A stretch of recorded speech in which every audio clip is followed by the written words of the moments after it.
Unfiltered. Unshackled. Uncouth. What you're about to hear is for mature audiences only. It's Miguel Fuller. Holly O'Connor. And Scotty the Body. It's the Miguel and Holly Uncensored podcast. Only on Hot 101.5. Hello and welcome to the podcast. We couldn't do it yesterday, but we're here today. Sorry about that. It's all good. Before we do anything else, I want to get this out because I forgot to do this Friday. Oh. We're going to have Soul Worker Stacy on tomorrow. Yes. Okay. To do some readings. So if there are a couple of Miguel and Holly fan memes or Platypus Posse that are open and willing to or wanting to maybe connect, especially during the holidays when I feel like people are really feeling it. I know my mom on Thanksgiving, she was just going through it, missing her mom, my grandmother, and just it felt really weird for her. I bet. So if maybe you're wanting to connect with someone, if you're new to the podcast, that's what Stacey does.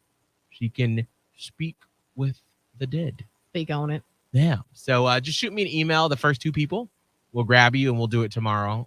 Miguel at hot1015tampabay.com.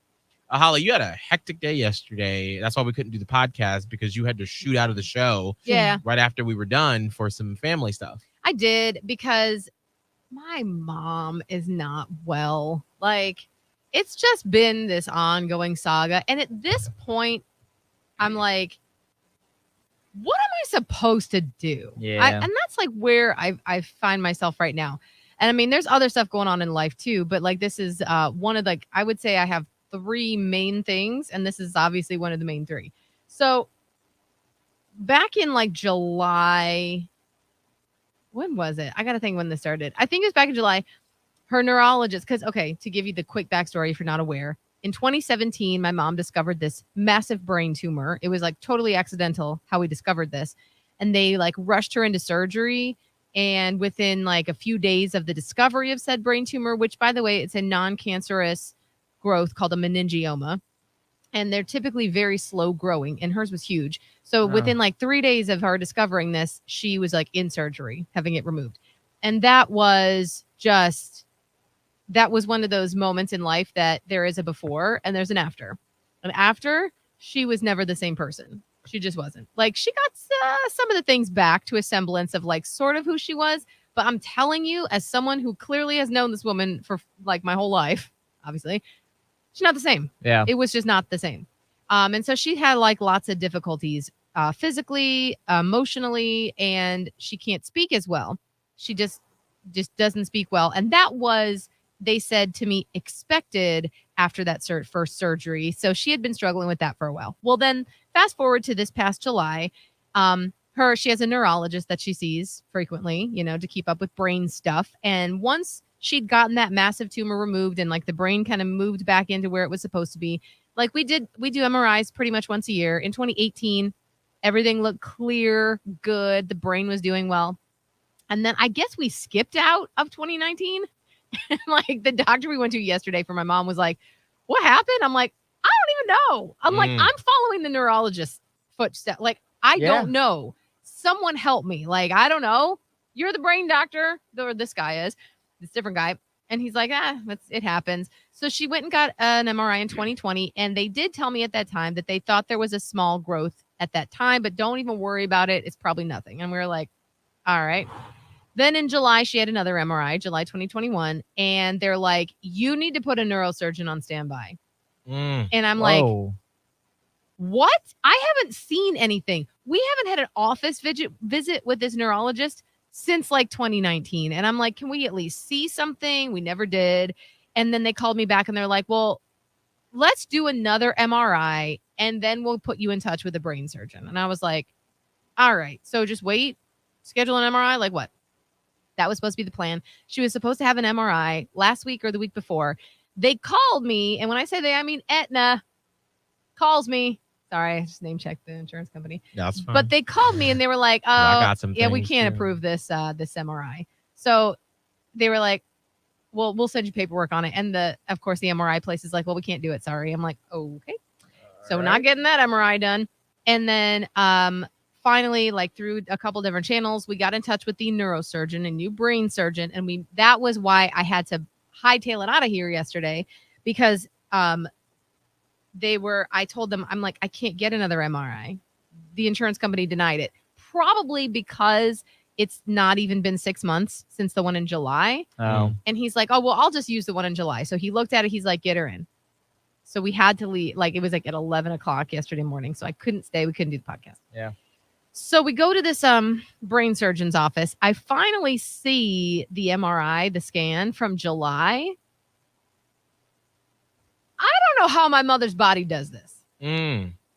The thing is fucking huge. Is it? What? Oh, man. Pretty big. I mean, it's not as big as the original one was in 2017. Mm. But in one place, I don't know whether it's talked about, in one place at some point in her brain, it's over 3 centimeters, which is very big for a brain tumor. Yeah, because that's any pressure that's on the brain can have severe effects. And what's odd about this is that, we know for sure that it was a meningioma. They are notoriously slow growing. And in 2018, if you'll recall, this was not there. Yeah. So sometime between 2018 when it didn't exist and now 3 centimeters. These things, I'm saying, when I say slow growing, we're talking like 1 millimeter a year. Mm. And here we are at 3 centimeters. 3 centimeters. That's Right. insane. So we're like, well, now the second part of this, and this is just me venting, so let me vent for a minute, Yeah, go ahead. is I would say starting maybe in like May of this year, I have noticed a decline in my mom. Like I told you, like after 2017, after the long journey of like her recovery from this brain surgery, she'd gotten to like a plateau of okayness, like could walk the dog, was doing like fine in every other aspect, came down and did laundry once a week. Like I trusted her to be the adult at home with Maya by herself, whatever. Well, I would say like in about May-ish this year, I just noticed that things weren't quite right. And it has continued. And my person has noticed this as well, because he has sort of become this secondary, not even secondary. It's me and him, and we're like her caretakers. Yeah. Mm. And so we've both noticed over the past several months that there has been a steady decline in multiple things. Like she's hugging the wall to walk. Yeah. Like she's bumping into stuff. I got her a cane. She doesn't understand how to use it, even though I've tried to explain to her. So she doesn't get it quite right. She asked our neighbor to come over and drill handles into our door, like our door frame, so she could get in, which that's a whole different thing. So she gets dizzy when she's shopping. So I'm like, well, let us do the grocery shopping for you, which she did once. And then she's like, but I just like to look. And I'm like, well, and then she's like, let me get in one of those carts that you can sit and do. And I'm like, no. Oh, man. Zipping around. Start running into stuff. Right. I'm like, that sounds like a great idea, but I don't think it is, because you don't understand how to use it, and you're not going to, like, I see this happening. Yeah. So, anyway, and then like mentally and emotionally, it's a lot. Like she'll have like if you recall, I did this story in Trending in Tampa, like Hot and Trending, where there was a TikTok dog and it's like an old pug, and the owner picks it up. And if it falls down, it's a no bones day. Right. And if it stands up, it's a bones day. I have now taken to referring to my mom's days as bones or no bones days. Yeah. And I would say they're more no bones days, where she wakes up, she looks ragged, like looks like she's been through it. She's not sleeping well. She forgets to eat.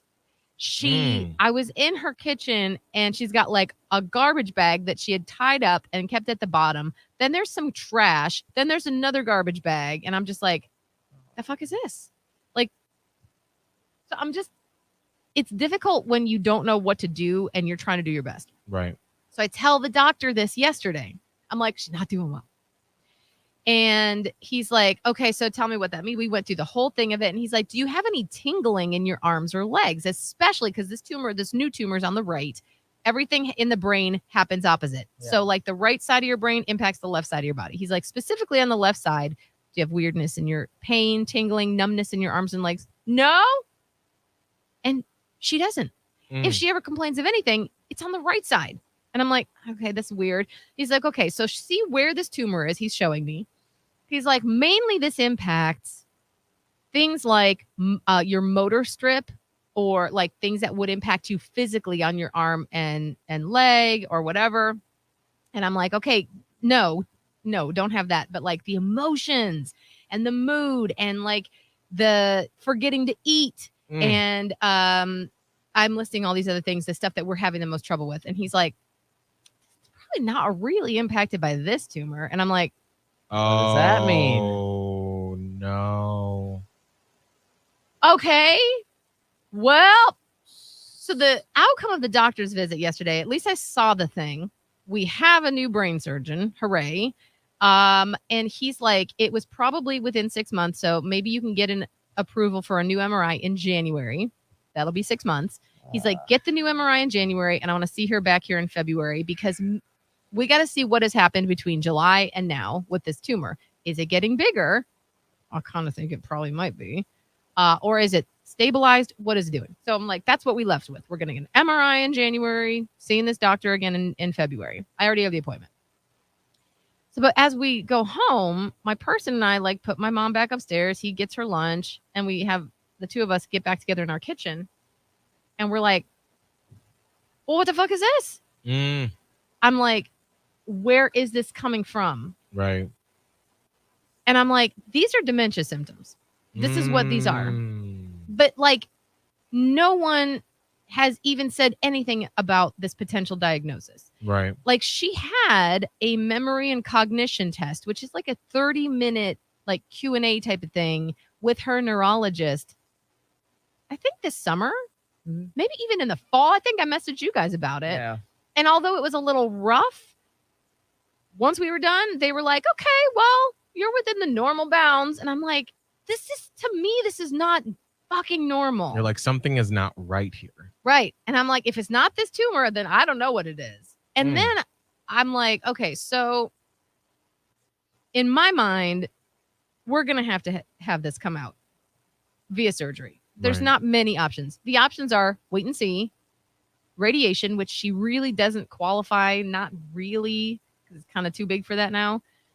And so I'm like, I'm trying to do the best I can, but it Right. just sucks because every day is like a battle where you don't know what she's going to wake up like.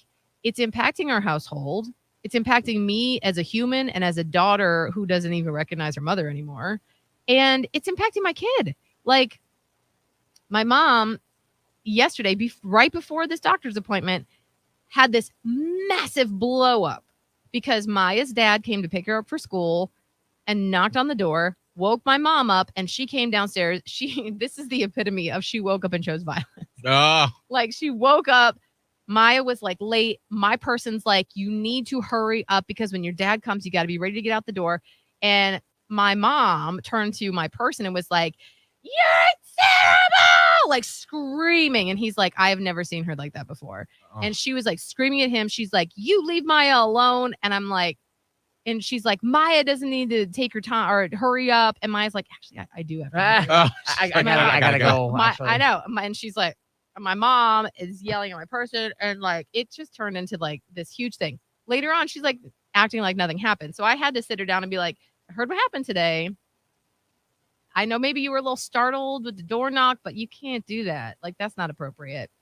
Can't scream at people. And she's like, well, I just didn't know what was going on. I'm like, okay, that's fine. What's not fine when you don't know what's going on is to scream at people. So I'm like, I don't know. Right. I don't know. And so what I think is going to happen is we'll get this MRI in January. Whatever it shows, I'm guessing brain surgery is going to have to be an outcome. Oh, And I don't even know what's going to happen after that. yeah. What's that look like? Also, quick little side tangent. My brother's getting married in March. Oh, So my mom is like, well, we're not doing anything before that. And I'm like, okay, gotcha. oh my gosh. So And that's that's happening in Ohio. Yeah, in Ohio. Ah!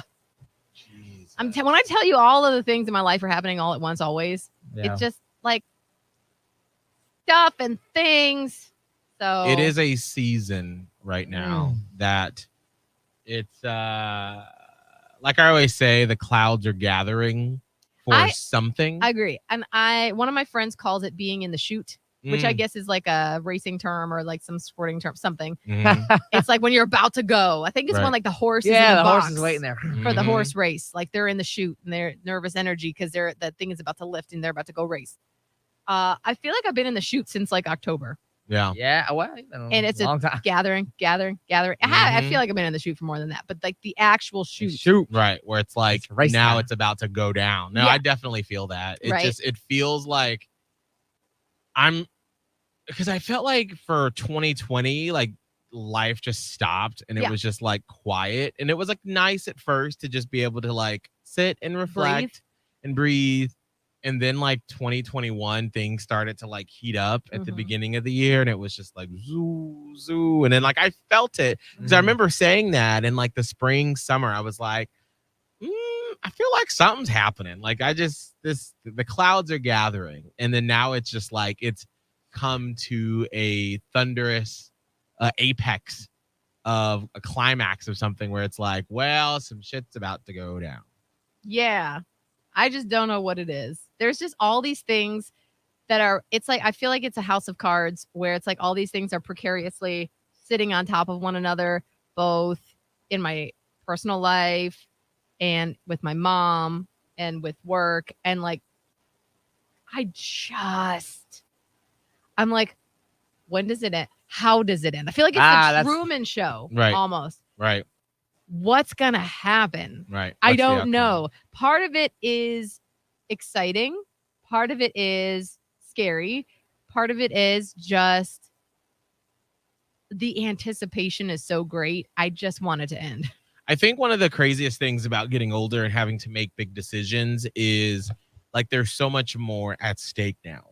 You know, like I remember when I had to make the decision when I was in Savannah right after college and I was making just basically I was making less than what you were making, Scott, when you were part-time. Oh, Like that's how much I was making. I was full-time and had benefits. And I was miserable at that job. And I remember sending out just hundreds of what we call air checks, like an on-air resume. And I sent it to, I was just trying to get anywhere. I even like had a second interview with Sheboygan, Wisconsin. Like I was just ready to fucking get out. And I remember when the opportunity popped up in Panama City to finally be with Holly and Kramer, who we've talked about in the past. Like our then boss, Chris Allen, was like, it's part-time, no guarantee that you'll be full-time. You'll be doing the morning show. You'll be doing the night show. You'll be my assistant. You'll be doing this. And we're not giving you any moving money. And I was like, let's go. And I just like dove. You're like, okay, that sounds great. Right. I don't know how I even had money to move. Like, I don't even know how I made it happen. I don't know. I honestly don't know. I had nothing, like Yeah. zero. But like it was so thrilling because literally I was like, well, if something happens, like I'll move in with a friend in Atlanta. Like, I don't know, I'll just figure it out because I didn't have anything to my name really. Right. And so now there are decisions that have to be made where there are other people, there are houses, Yeah. cars, things, and it's just Like families. like actual, like not play money, like right, real money, like real money at humans' stake. lives that you're responsible for. It's just crazy. It's real nuts. I don't even know. I mean, I really give myself a big old pat on the back because I'm like, damn, girl, you're doing this. Yeah. Yes, Not- you should. Maybe not well, but I don't know how much more well I could do it. Right. So I'm giving myself that I'm doing the best I can. And that's what all we can do in life is that day by day, you just have to say, all right, what can I do right now to better my situation or to escape from the situation?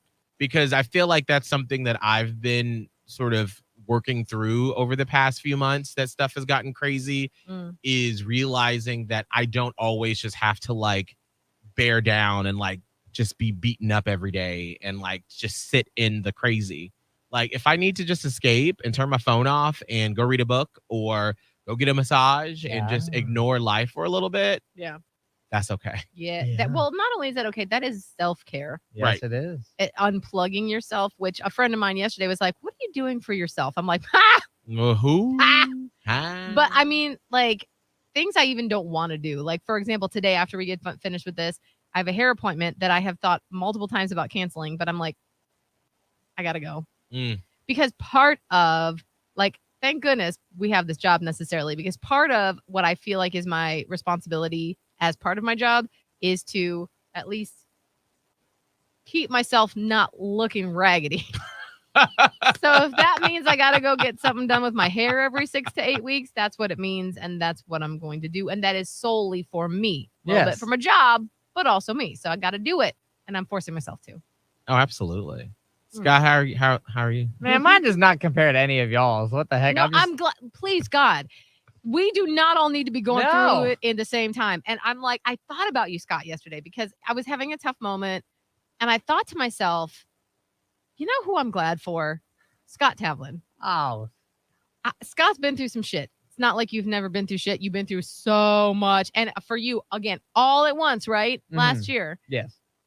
In my heart, I feel like even though you're very busy, you appear to be doing fairly well with it. Like you're handling it as best as you can. And you're in this relationship with your girlfriend, Monica. Yes. And I feel like good for you for being in this section of your life where you're really responsible for yourself. Yeah. I'm glad about the fact that you at least seem like you're more in control of your own destiny. Yeah, I think that's an interesting way. I was just telling somebody yesterday, I was like, I think, this whole year has kind of just felt like it's probably been my most just kind of blah ever. Like I've worked a lot. I've done a lot of you're busy. Work all over the town, but it hasn't been any like crazy moments, crazy adventures, crazy goals that have been accomplished. It's kind of just been there. And at first I was kind of getting like down on myself because I was like, damn it, like you just like don't waste a year. But at the same time, it was kind of like you just said, like there's so much. It was almost like, man, you need to take a rest and just take a breath, like kind of get through for just right now. You have to understand, like there's ebbs and flows. Yes. Right? And like life cannot move at the pace that, like you can't, you're not wasting a year. You're learning about yourself. You're doing things. You are discovering, and you and Monica are discovering yourself together. Like there's a lot that is happening, even though it doesn't look big and splashy. Yeah, I think that's the difference. I have to remind myself. It's not this big, crazy, accomplishing year.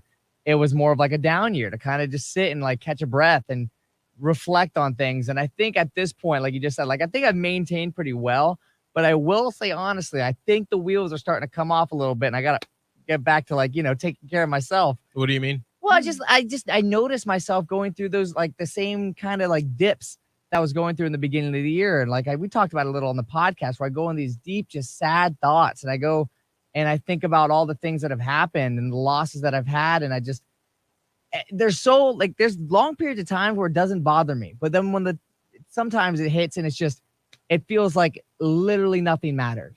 And that's those scary moments where I'm like, gosh, I got to get back into therapy because I just need somebody to talk about with this. Like, it just feels like for sometimes there's nobody to go to, nobody to turn to talk about it because it is deep and it's sad. And it's like, I don't want to put this on friends. And sometimes I don't feel like, family is the right person to turn to. But you know what I actually been I've thought about recently. It's like, I think the one thing that gets me down a lot is like, I feel like I'm always the one to reach out to people, and not in a way of like, I need help, but just like, I got to initiate conversation. And sometimes that affects me when I think about it. I'm like, damn it, why doesn't anybody fucking call me? This is just kind of me figuring out where my thoughts are at. Yeah. I was thinking about that the other day where I was like, man, I love my family. Like it's weird because when you're looking in on somebody's life, like they always think I'm so busy, and I am, but I'm like, you can call me though, and I'll answer. But like, it's always on me to call or take charge of things. It's been a really weird year for that. Like taking charge of my own, as you said, destiny. Yeah. But I've had to take charge of it in different ways that I didn't expect, like planning holidays, planning vacations, planning dinners, planning times for my family to get together. And it's really weird. Like, and I thought about that when we had Thanksgiving at my house, and I was sitting there in the kitchen. I actually had a moment where I was like, if I don't do anything, nothing happens. Like, this all doesn't come together. The food doesn't literally get heated and plated and put on the damn table. And it's just, like that part really, that sucked. That hurt because I was like, fuck, man. Like I guess in my bubble, I thought I had like a really well-rounded like reality of like a pretty good structured family. And like, I was thinking about this a couple minutes ago. I was like, damn it. Holy crap. I haven't like my family's a little dysfunctional, and it's Weird to realize that. Isn't it hard? It's hard when you it's like you unplugged from the Matrix, right? Yeah. You and I'm see the seeing reality. everything. You do. And when you realize certain truths about your family, some that may be very difficult to come to, and you see yourself in a different light in the placement of your family, and you're like, I don't really particularly like this new real. I don't like being out of the Matrix. I liked being in it. Yeah. I thought it really was one did. way, and I don't really like the way that it is. I think Ooh. that happens a lot, like in your mid-20s, when you finally start to see your family members for like who they are as adults Mm. and not not who you looked up to, and you start to see their flaws, because everybody's family is dysfunctional, but you don't realize it until you start to understand, that Aunt Susie maybe drinks a little bit more than, everyone always laughed at Christmas, but then you're like, oh, Aunt Susie has a problem. Or you realize that, And maybe that problem impacts Aunt Susie's kids in way different ways than you ever thought. right. And so I think that's one of the shitty parts about getting older, is when you realize the flaws of your family, and you realize that it's not this picture perfect image that your parents painted for you, that they tried to protect you from, that they tried to make it seem like everything is fine and everything is normal and we're this great family. And it's like, yes, you are great in your own ways, Yeah. but it's reality. And I think that's something that I think our culture is moving towards, is finally like, there are no such thing as the Leave It to Beaver, the Home Improvement, all those shows we grew up with the mom and the dad and the two kids and the dog, and everything is great. Like, everybody's family's fucked up, no matter what it is. I mean, even lately, like, I've had some fan members, Platypus Posse members, slide up in the DMs and be like, oh, so this is going on in my life. And like, you look at their Instagram and like, it looks like the most perfect, picturesque life. But like, nobody has that, but it still sucks when you realize that that's your reality. Yeah. It Yeah. does. And it took me into my 30s. I was very oblivious. I was raised to be oblivious. I was raised to be I was very sheltered. I wasn't supposed to ask questions, which is why I think I'm so curious as an adult. And this happened in my 20s. I was always just curious about everything. Couldn't really question anything as a kid, but it took me into my 30s to figure out all of this shit that you're talking about. Mm. And I feel like the older you are, when you start to have the realizations, the more difficult it is to change, because you get rooted in the way that it was.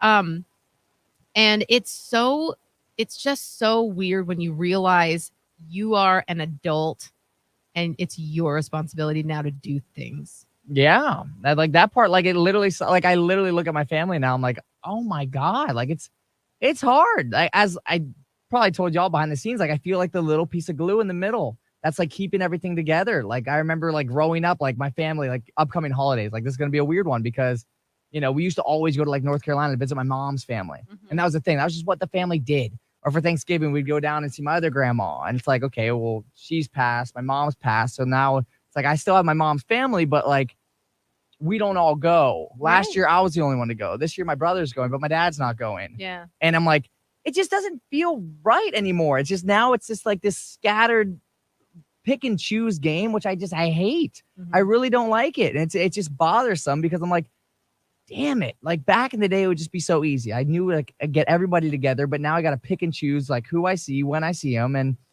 it's much harder to have that feel of like one tight knit like family, because there's just so many pieces missing now. And it's somebody had to be the one to kind of like continue to piece it together. But I think I get the feeling sometimes if I don't put in work, I'm going to lose people in my life.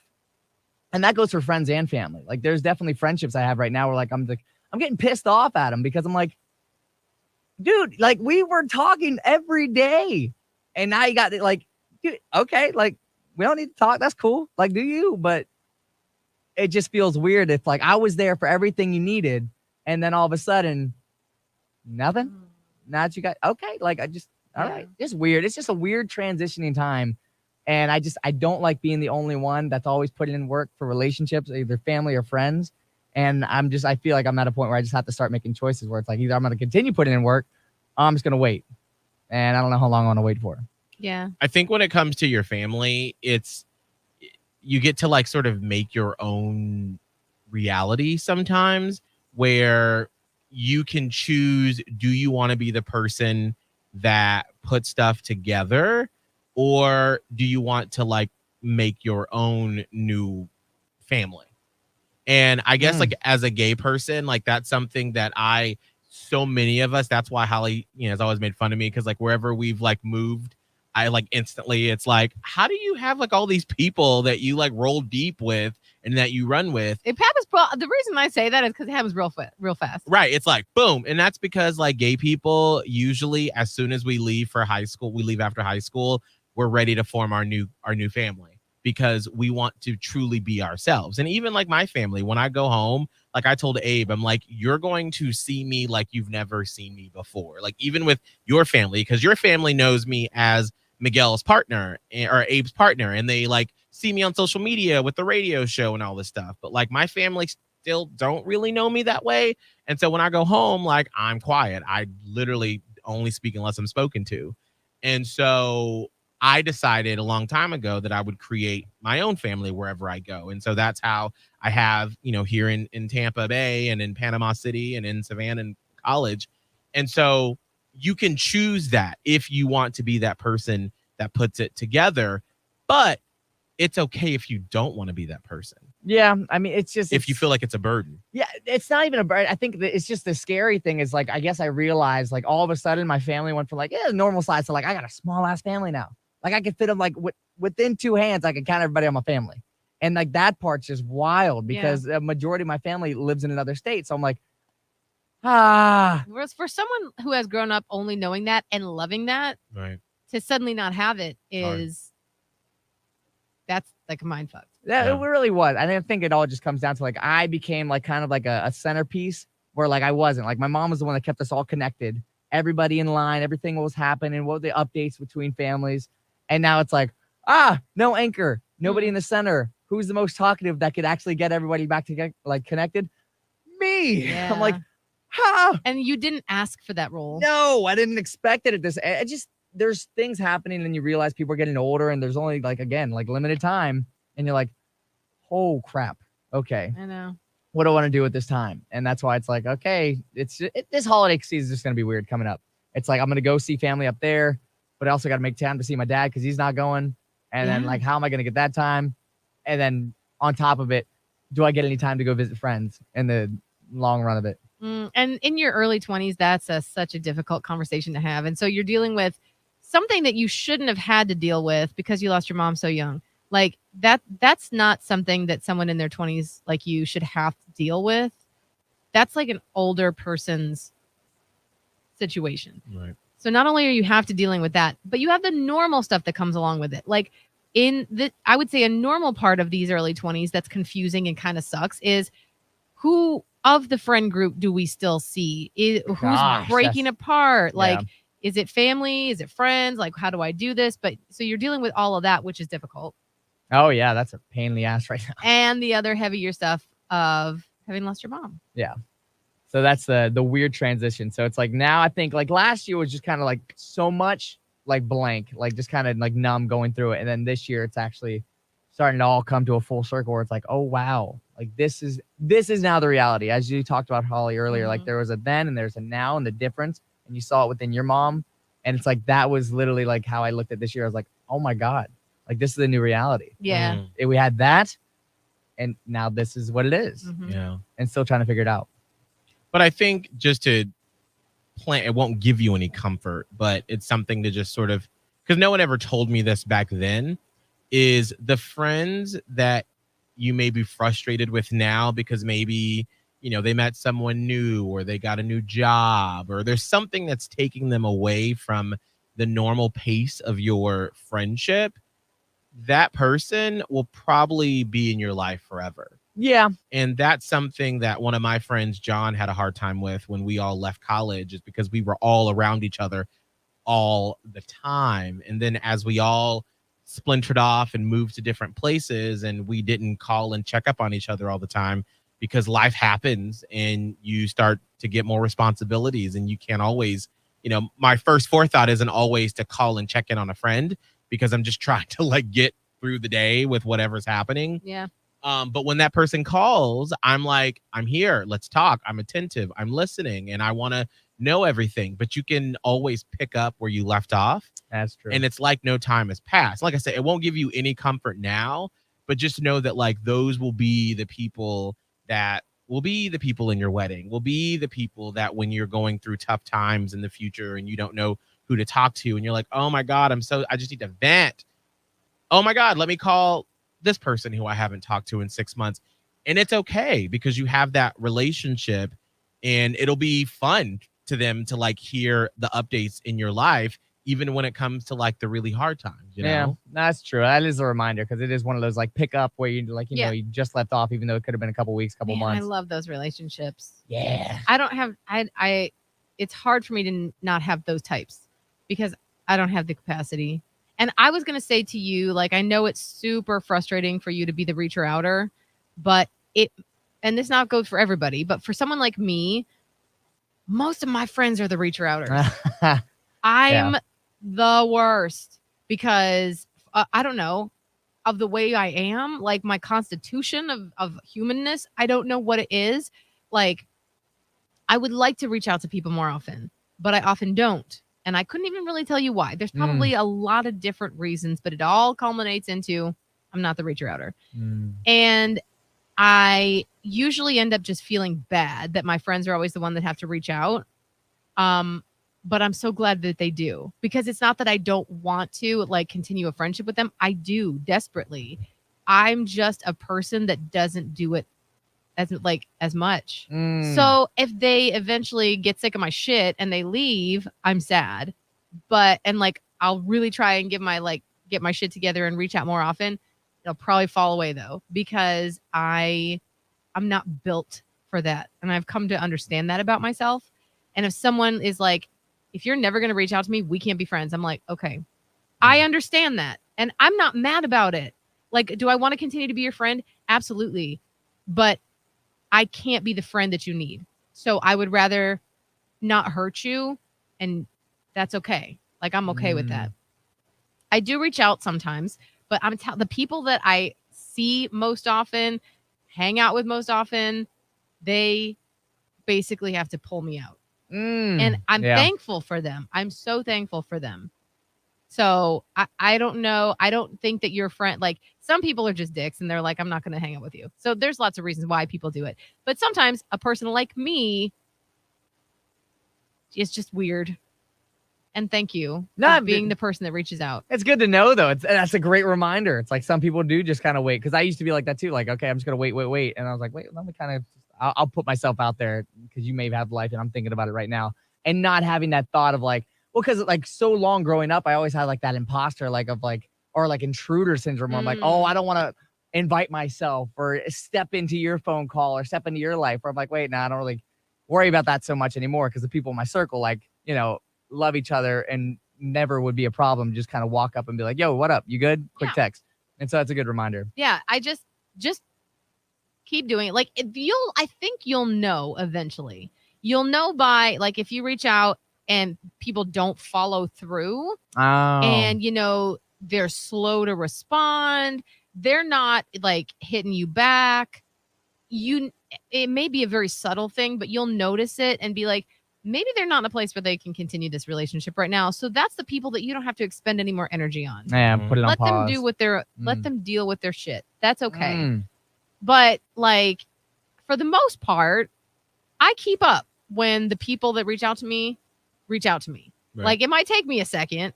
And when I say that, I mean like within a day, like a 24-hour period, but I'm gonna get back to you. Yeah. Like I will get back to you, but I'm just not, and I feel guilty about the way that I am, but I'm trying to remind myself that this is who I am.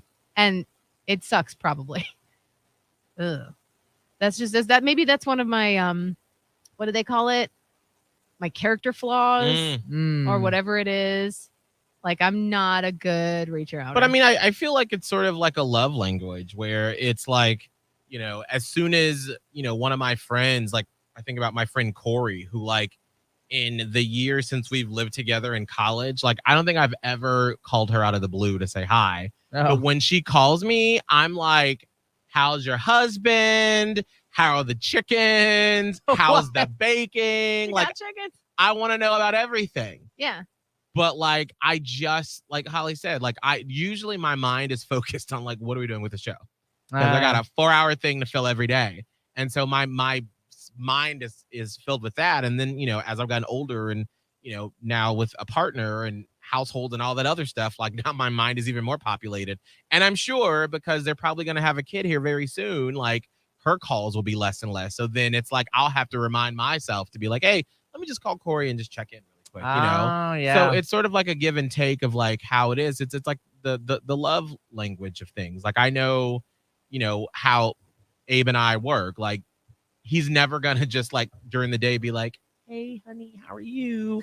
But I know that like when he gets home, he has like a whole list of things He's ready. that he needs to get off his chest. Oh, But yeah. he's not someone that wants to communicate throughout the day because he's on top of a roof. Yeah. Well, It makes it difficult. It does. Absolutely. And I know we all have friends. Well, this is maybe a little different for Scott, but like some of my best friends in college, like I would consider her my college best friend, my roommate for 3 years. I barely hear from that bitch. I don't text her either. But when I do, we're right back at it. Right. And like if she's having like she had like a very intense situation in her marriage and she texted me a lot within the span of a couple weeks and we talked through it. And then when it sort of helped resolve itself, silence again.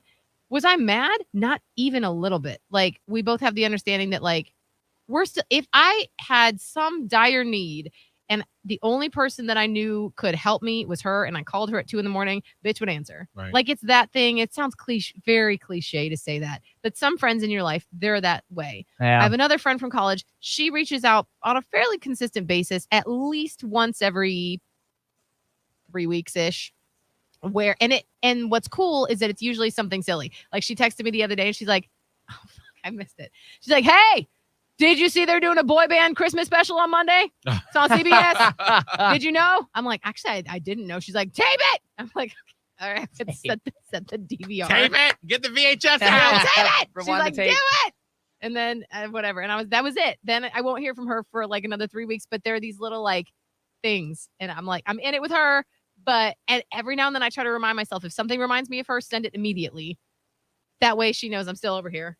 But I'm not going to have a conversation. Like we're not. I'm busy. That makes Like sense so though. much shit going on the day to day. Those little things, because I was just thinking about like I have a group of friends. Like right now we have like this. It's not a fantasy football league, but it's kind of similar where you like pick the winners and everything like that. Yeah. And I think about people that it's like obviously I would not normally be talking to on Mhm. this normal of a basis, but every week we always have this chat. We go back and forth. Like 10 of us. Yeah. All just about. And again, I remember about one common thing. It's just one common thing, whether it's like books, movies. This time it's actually just picking winners of football and just talking smack to each other on the thing. But it's just kind of funny of like, these are the things that get put in place Yeah. to kind of keep you just chatting about things. Yeah. They keep that little invisible string between you strong. Weird. I know. And It's so life on growing up, behalf of girl. all the people who do not reach out first, I'm sorry. I It's okay. really am sorry. I don't I'm know not. what I can do to make myself not be this person. But please have patience. Well, I mean, it makes like it's just you, especially after hearing everything that's happening in life. It's like that makes sense. I love you and I want to stay connected to you. It might not be in the way that best suits you and your love language. Mm. And Ain't for gonna that, call I you. am sorry. Ain't gonna text you. What? Shut up. Sorry, ain't got time. Scott, what's your social media? At Scott Tavlin, SCOTTAVLIN. Holly. Hey, so it's Radio Holly on TikTok, Twitter, and Instagram. Mine is Miguel Fuller, MIGUELFULLER. You can find me everywhere on all the social media platforms. With that, if you enjoy the podcast, please leave us a 5-star rating and a review. It would really help us a lot. If you don't like it, well, shut the fuck up. Oh, Nobody wow. wants to hear from you. No, you I'm won't have me kidding. on either. We ain't gonna reach out to you. I doubt if you hate this podcast, you've made it this long into it. No, for sure not. Yeah. Bye. Well, thank you so much for listening. And tomorrow we'll be back with Soul Worker Stacy. Okay. We'll see you then.